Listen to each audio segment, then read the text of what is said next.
एक नौजवान electronic engineer के नाते दिल्ली से लेकर सिंगापुर तक काम करता है। आज से 15 साल पहले वो गोवा में, नॉर्थ गोवा में अपने गांव में आता है और वहां पर बाय चॉइस खेती को अडॉप्ट करता है। जहां हम खड़े हैं ये नेस्टा रेंजल का आम का बगीचा है। इसमें 70 के आसपास वैरायटीज़ हैं और 1 लाख के आसपास आम के पीसेस वो इससे हर साल रिटेल में बेचते हैं और उससे करीब 15 लाख रुपया वो आराम से, आसानी से कमा लेते हैं। वो उनकी जो इंजीनियरिंग के जो ट्रिक्स हैं उन्हें वो ऐसा करके कई ऐसी उनकी चीज़ें हैं जिनको आप पकड़ेंगे और समझ में आपको आ जाएगा कि वो ऐसा कैसे कर लेते हैं।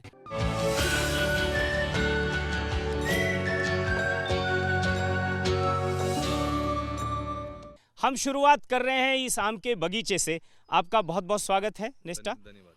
और सबसे पहले सारी बातचीत को हम खोलें, ओपन करें, तो मैं आपका सबसे पहले एक शॉर्ट इंट्रोडक्शन चाहूँगा। मेरा जन्म एक्चुअली बॉम्बे में हुआ है और मैंने मेरा इंजीनियरिंग बॉम्बे में किया हुआ है और उसके बाद मैं एक कंपनी बुश इंडिया लिमिटेड जो इलेक्ट्रॉनिक्स कंपनी था उसमें मैं चालू किया था। मेरा मतलब जो करियर स्टार्ट किया था प्रोडक्शन में था, क्वालिटी कंट्रोल में था। और उसके बाद फिर कुछ सालों के बाद मैंने एक कंपनी आइवा करके कंपनी ज्वाइन किया था।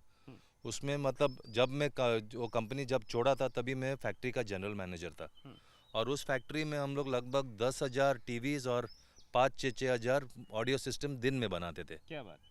तो मतलब अभी उसके बाद में क्या हुआ था, 2002 में अपना कंपनी पूरा बंद हो गया वर्ल्ड वाइड।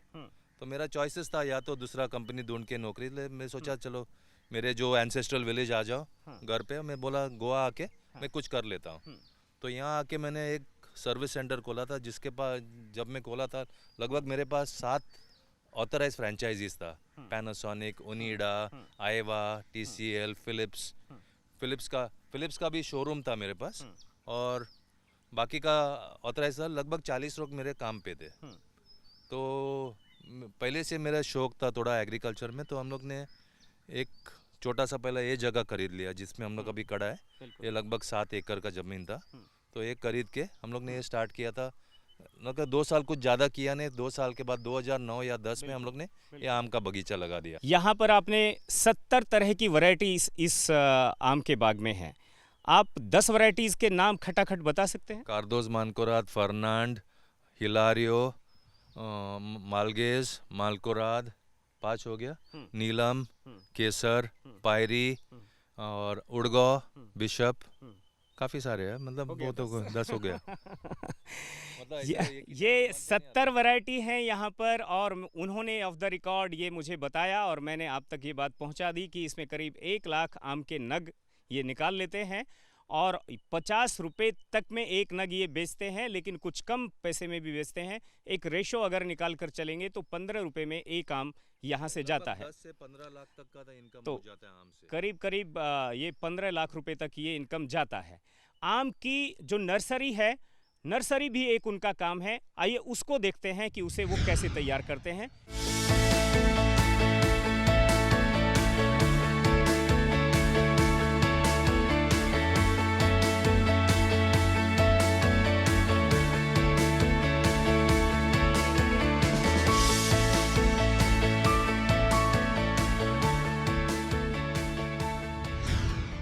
यहाँ 3-3 स्टार हैं। ये स्टार फ्रूट है जो इन्हीं के यहाँ की एक स्पेशल वैरायटी है।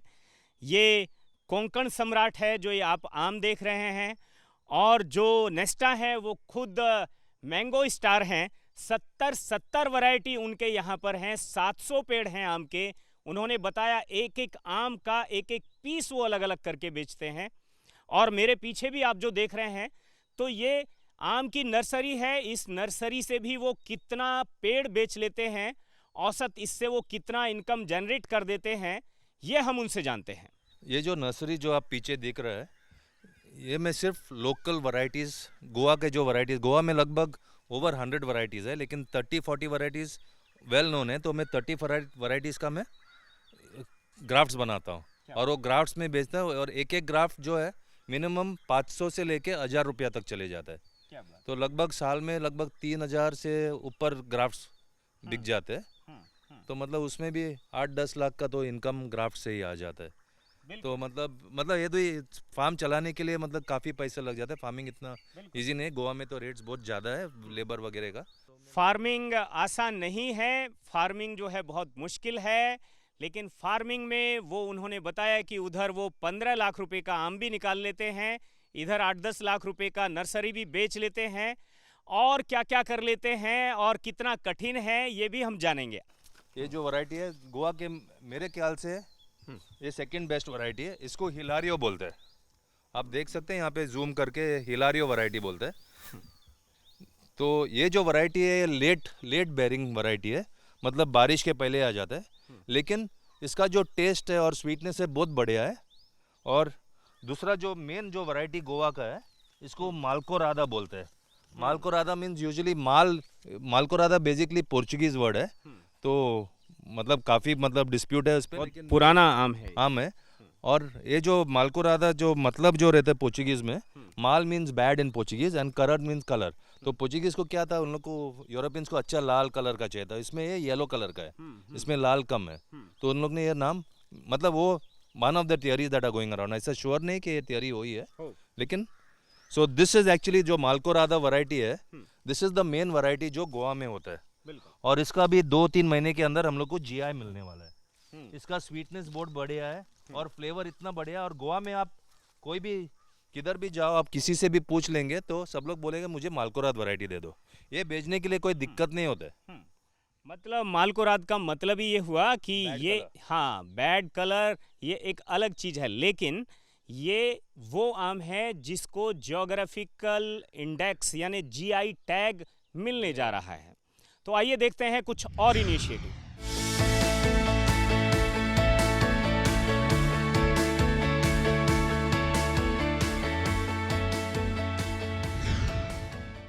नेस्टा ने हमें ये बताया कि वो अपने फार्म पर जो भी कुछ है उससे कुल मिलाकर 3 तरह के बायो फर्टिलाइज़र बनाते हैं।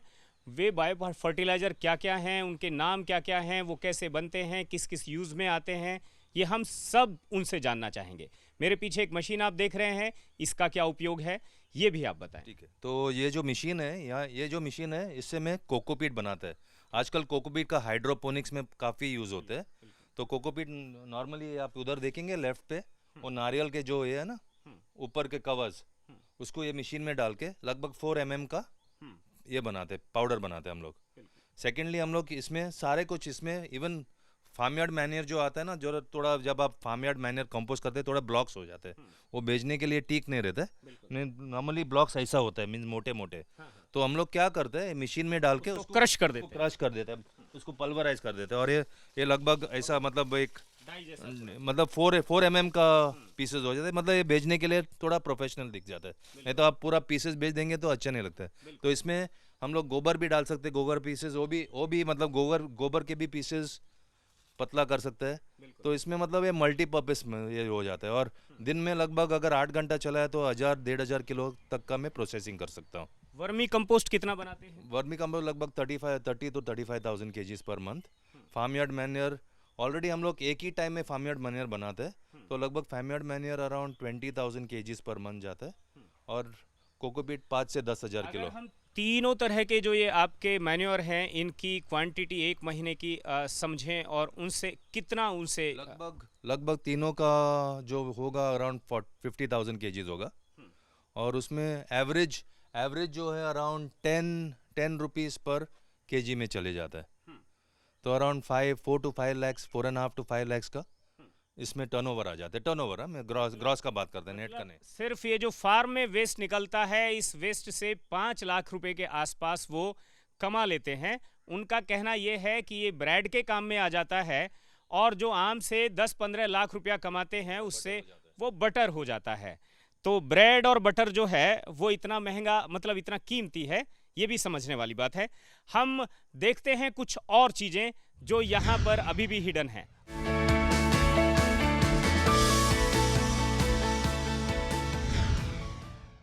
ये जो है मेरा गोडाउन है, जो जिधर मैं स्टॉक कर लेता हूँ सारे मेरे मैन्यूज। तो यहाँ पे आप अगर ये बैग्स देखेंगे, यहाँ पे ज़्यादातर सब 20 किलो के बैग्स है। इसमें हम लोग ने कोकोपीट रखा हुआ है, वर्मी कंपोस्ट रखा है, पॉटिंग मिक्सचर रखा है जो पॉट्स में डायरेक्टली यूज कर सकते हैं। ये जीटी जो है गोट मैन्योर है, मेरे गोट्स भी है तो गोट का भी हम लोग वेस्ट नहीं करते, गोट मैन्योर बना देते हैं। फिर ऑर्गेनिक का मिक्सचर्स बनाते हैं हम लोग, सब बना के जो भी मतलब बेच सकते हैं। थोड़ा बहुत फार्म चलाने के लिए इनकम जरूरी पड़ता है तो हम लोग कर लेते हैं यहाँ पे, तो करना होता है। नहीं तो आप अलग अगर आप फार्मिंग एक ही मतलब पुराना स्टाइल से करेंगे आप नहीं जी पाएंगे, आपको सारा कुछ करना पड़ता है।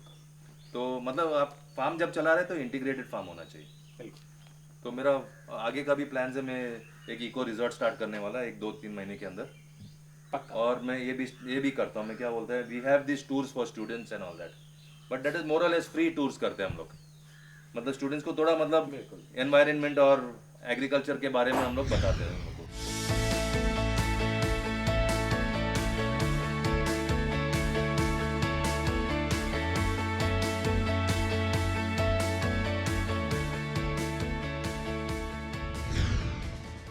यहाँ पर जो नेस्टा हैं वो वर्मी कंपोस्ट की यूनिट यहाँ पर चलाते हैं, यहाँ गोपालन करते हैं, यहाँ बकरी पालन करते हैं, मुर्गी पालन भी करते हैं। खुद यहाँ पर कोई बकरी जो है, जब उनका कहना यह है कि जब 100 बकरियाँ हो जाती हैं तो वो यहाँ पर जो गरीब लोग हैं उनको बकरियाँ दे देते हैं ताकि वो बकरी से फिर आगे की जनरेशन शुरू करें, अपनी आमदनी शुरू करें, और उसके लिए कभी वो चार्ज नहीं करते हैं। उनका जो मुख्य काम है वो फ्रूटिंग का है। और यहाँ जो वर्मी कंपोस्ट है ये एक 2 सेक्शन है, लेकिन एक और चीज़ उनकी है जिसे वो कम्युनिटी फार्मिंग कहते हैं। ये कम्युनिटी फार्मिंग क्या है, वो कैसे करते हैं, कम्युनिटी में कितनी फैमिलीज उनके साथ जुड़ी हैं, लेन देन कैसे होता है, ये मॉडल कैसे काम करता है, ये हम सब उनसे जानेंगे। जी बताइए। अच्छा, तो मैंने कम्युनिटी फार्मिंग स्टार्ट किया था क्योंकि यहाँ पे बहुत सारे फील्ड्स जो है मतलब फैलो रह जाते हैं, मतलब कोई कुछ करते नहीं है। हाँ। आप गोवा में किधर भी जाएंगे ज़्यादातर 90% फील्ड्स फैलो रह जाता है। तो मैं क्या सोचा, मेरे गांव से स्टार्ट कर लूँ, जो मेरे एंसेस्ट्रल विलेज है वो गांव का नाम शांत इस्तेव है। तो उससे मैंने स्टार्ट किया। वहाँ पे हम लोग ने पहले साल में हम लोग ने 50 एकड़ किया था, तो दूसरा साल में 100 एकड़ किए थे, तीसरे साल में हम लोग 250 एकड़ किया। तो उसमें क्या होता है, मतलब जो फैमिली का अपना जो लैंड होल्डिंग के हिसाब से हम लोग को 4 रुपया पर स्क्वायर मीटर पेमेंट करता है। वो जो ग्रुप ऑफ पीपल जो है ना, जो ग्रुप ऑफ पीपल जो है, मतलब हम लोग 5-6 लोग हैं जो कंट्रोल करते पूरा जो, एंड सो वी दे पे अस 4 to 5 रुपीज़ पर स्क्वायर मीटर, 4 रुपीज़ एक्चुअली। और मतलब वही 4 रुपये से हम लोग उन लोग को एंड तक उन लोग हाथ में चावल दे देते हैं। क्या बात है। तो सपोजिंग किसी ने मतलब 1000 रुपया दे दिया, तो 1000 रुपया 50 रुपये के हिसाब से हम लोग उनको 20 किलो चावल दे देंगे। जो सरप्लस बचता है उसका क्या करते जो सरप्लस बचते है मैं खुद खरीद लेता हूँ, और मैं खुद का मतलब एक ब्रांड के नाम पे, मतलब राइस दी गोवा करके, मैं खुद का मतलब ब्राउन राइस बना के वो बेचता। शाम सैंपल आडला, मैं आपको सैंपल दिखा देता हूँ। जो अपना राइस का जो मॉडल है, we do not use any chemicals, no weedicides, कुछ मतलब कीटाणु नाशक वगैरह। और आप उनके साथ राइस का बेस प्राइस क्या रखते हैं, और आप कितने में बेचते हैं? उनको मैं 40 से 50 रुपया पर दे देता हूँ, और मैं नॉर्मली 70 to 80 रुपीज़ किलो बेचता हूँ मैं। क्या बात है। मतलब आप ये बात समझ रहे हैं, इसका मतलब क्या हुआ, 250 एकड़ में वो कम्युनिटी फार्मिंग करते हैं। कितने परिवार उसमें हैं? लगभग 500 से 600। 500 से 600 परिवार उसके अंदर हैं। अगर उनको बेस प्राइस 40 रुपये से 50 रुपया तय किया जाता है, तो फिर राइस टू गोवा जो उनका ब्रांड है उसके नाम पर वो 80 रुपये पर केजी तक उसे ब्राउन राइस को बेचते हैं। ये जो मेरा राइस है, ये ब्राउन राइस आप देख रहे होंगे, ये बिल्कुल रक्त है ना, बिल्कुल लाल कलर का जो है ये चावल है। और इसके अंदर जो है पूरा ऑर्गेनिक है। हाँ, मतलब इसमें कोई भी तो केमिकल्स यूज नहीं होता है। मतलब 250 एकड़ 500 परिवार, और उनको जो उन्होंने जिस रेट पर चावल दिया उससे वो डबल रेट पर उसे बेच भी लेते हैं। इससे कुल मिलाकर के उनकी जो आमदनी है वो एक शॉट है। और आखिर में हम आपको जो उनका कैजू फार्म है उसको भी हम आपको दिखाते हैं।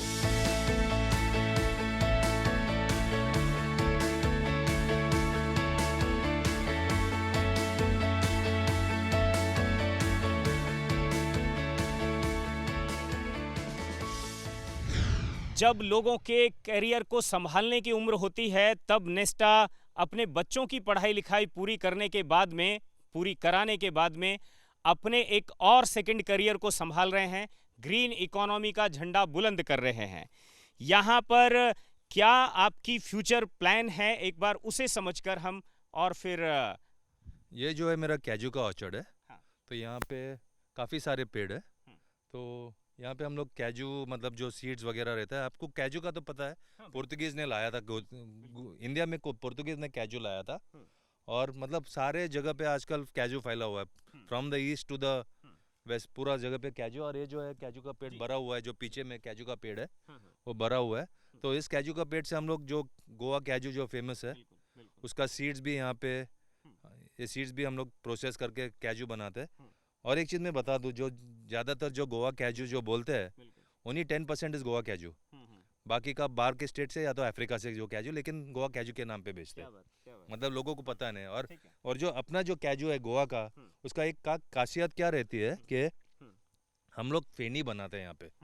तो फेनी के लिए ना पूरा हम लोग को मच्चर एप्पल चाहिए, जो ऊपर का जो कैजू का दो भाग रहता है ना, एक ऊपर का फ्रूट रहता है, तो हम लोग को मच्चर, तो हम लोग सिर्फ ये निकालते हैं, क्या बोलते हैं, हम लोग सिर्फ जो गिरा हुआ काजू वो ही निकालते हैं हम लोग।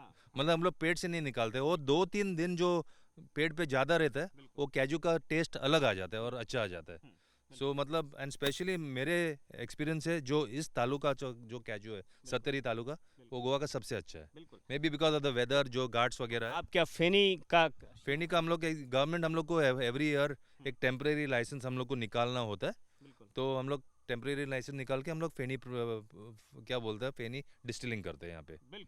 अभी सेटअप चालू नहीं किया क्योंकि अभी और 10-15 दिन रह गया, लेकिन 10-15 दिन में कोई जगह पे ऑलरेडी स्टार्ट हो चुका है, यहाँ पे नहीं हुआ अभी तक। नेस्टा के खेत पर काजू के पेड़ पर बीज लग चुके हैं, कुछ बीजों में फ्रूटिंग भी शुरू हो गई है, फल भी आना शुरू हो गया है।